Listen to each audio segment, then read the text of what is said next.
In 1921, a Swedish painter signed his name to a canvas that broke every rule of the medieval tradition it claimed to follow. The painting shows Death playing chess with a young man.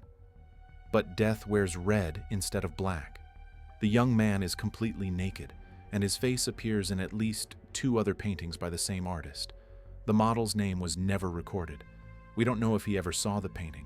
We don't know if he recognized himself frozen in the moment of surrender, positioned across from a skeleton draped in the color of blood. The painting is called Victoria Mortis, the victory of death. The title declares Death victorious before the viewer examines the board. But the image doesn't show death. It shows the instant just before. The moment hope collapses. The second the body realizes it has already lost. Owe Zerge painted the same young man over and over. And in this painting, he finally imagined him dying. The composition follows a medieval tradition called the danse macabre, the dance of death, where skeletons lead the living into the grave. Swedish churches still preserve these murals. Albertus Pictor painted one in 1480 at Täby Church, showing a knight playing chess with a skeleton. Ingmar Bergman later adapted it for the Seventh Seal, but Zerge's version removes the knight's armor. The youth brings nothing to the table except his body. In 1923, Zerge completed a work titled David, featuring the same angular jawline, the same soft torso, the same proportions as the figure in Victoria Mortis. The artist returned to this model repeatedly.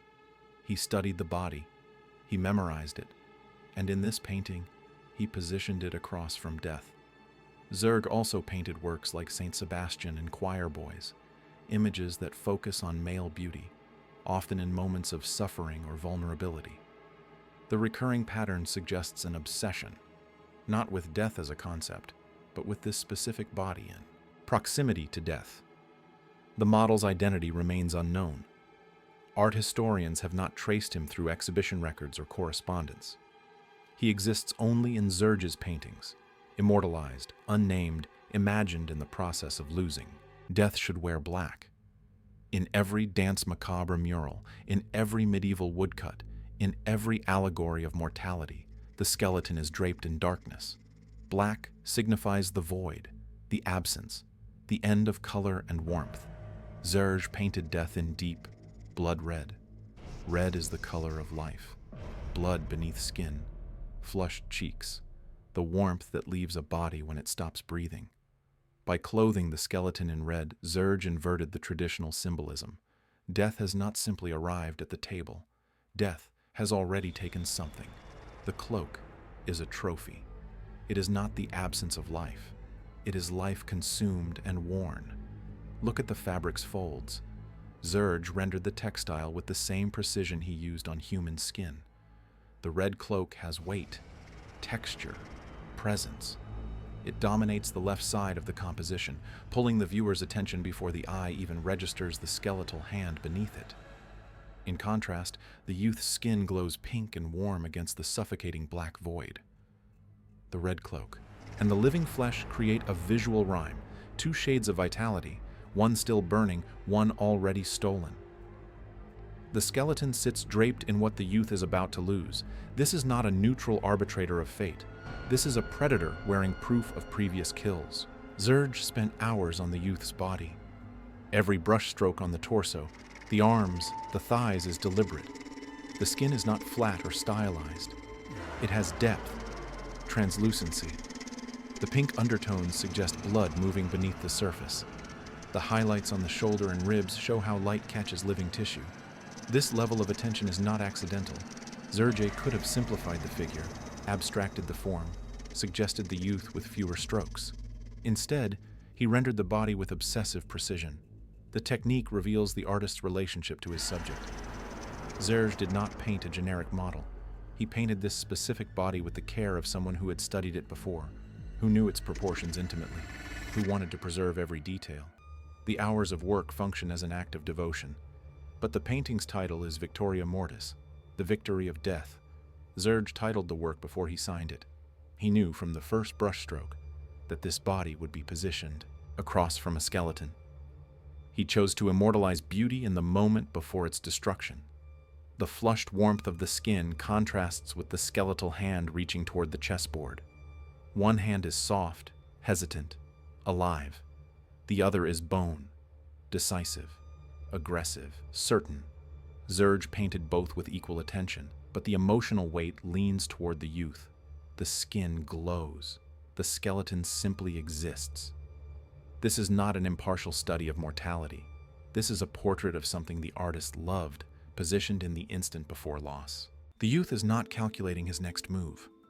His shoulders slump forward. His head tilts down, gaze fixed on the board but unfocused. His right hand hovers over a chess piece, fingers curled but motionless. The posture suggests someone who has stopped thinking strategically and started processing defeat.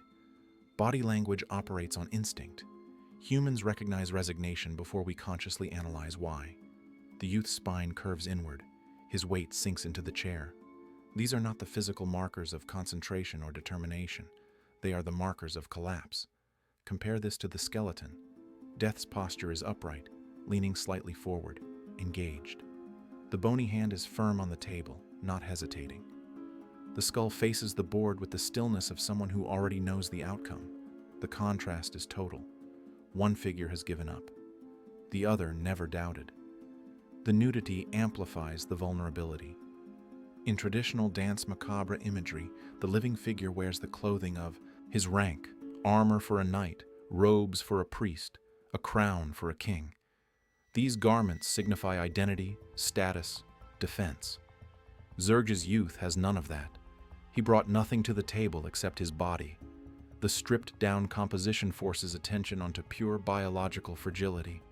Skin, muscle, bone beneath.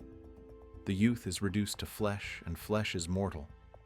The skeleton, by contrast, has already passed through that vulnerability. It no longer has anything to lose. The moment Zerge chose to paint is not the final move. It is not the toppling of the king. It is the instant just before, when the youth realizes he has already lost, but the game is not yet over. The worst moment. The one where hope dies but the body still sits upright. Zerge painted Victoria Mortis in 1921, 3 years after the end of World War I, and 1 year after the Spanish flu pandemic subsided. Sweden remained neutral during the war, but Zerge's generation watched the death toll accumulate across Europe. Between 1914 and 1918, approximately 20 million soldiers and civilians died in combat or from war-related causes.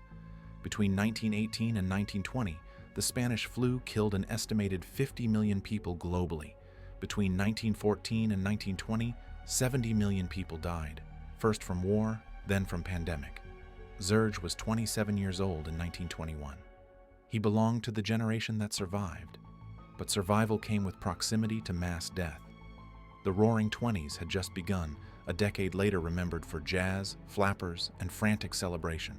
But in 1921, the celebration had not yet drowned out the grief. The painting captures that specific cultural tension. The youth in the image is vitality incarnate, flushed skin, muscular definition, physical beauty. But he sits, across from death who has already claimed the game. The juxtaposition mirrors the post-war obsession with youth and the constant awareness of mortality. You could be young, beautiful, alive, and still be next. This was not a hypothetical fear. It was recent memory. The Spanish flu killed disproportionately young adults, particularly those in their 20s and 30s. The virus triggered a cytokine storm, an overreaction of the immune system that was more lethal in people with strong immune responses. The young and healthy died faster than the elderly. Zerge painted a young, healthy body and placed it in a room with death. The cultural context makes the image less symbolic and more documentary. This was what it felt like to be young in 1921. Beauty did not protect you. Vitality did not save you. Death arrived anyway, draped in red. Zerge did not stumble upon this scene. He constructed it. He chose the model. He posed him naked. He placed death across from him. He isolated them in a suffocating void with no background, no context, no witnesses except the viewer.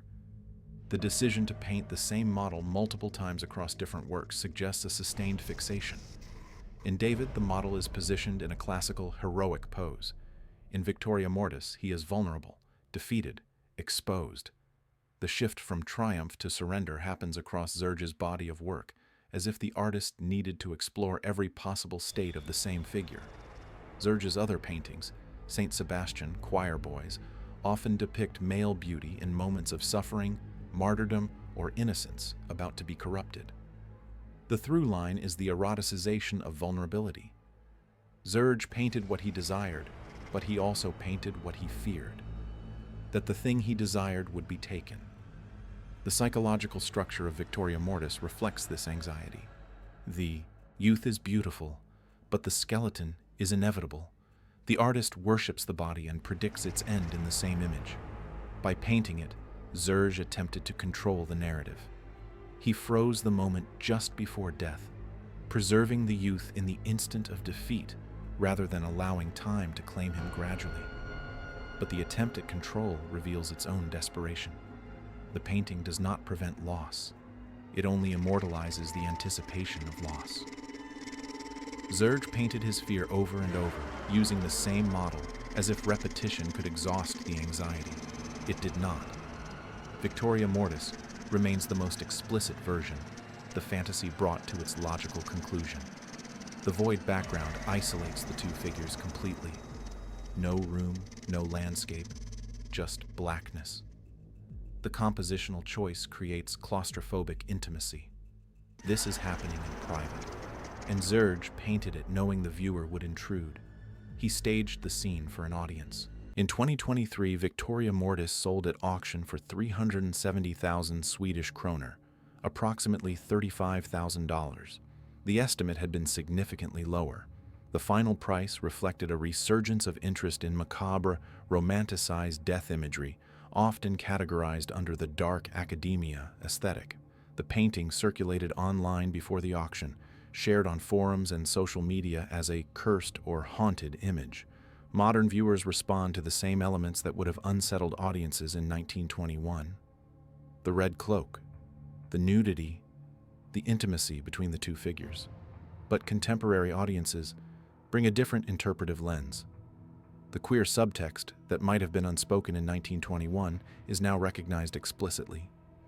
Zerge's focus on male beauty, his repeated use of the same model, his eroticization of suffering, these patterns are no longer hidden. But the central question remains unanswered. Who was the model? Art historical records do not preserve his name.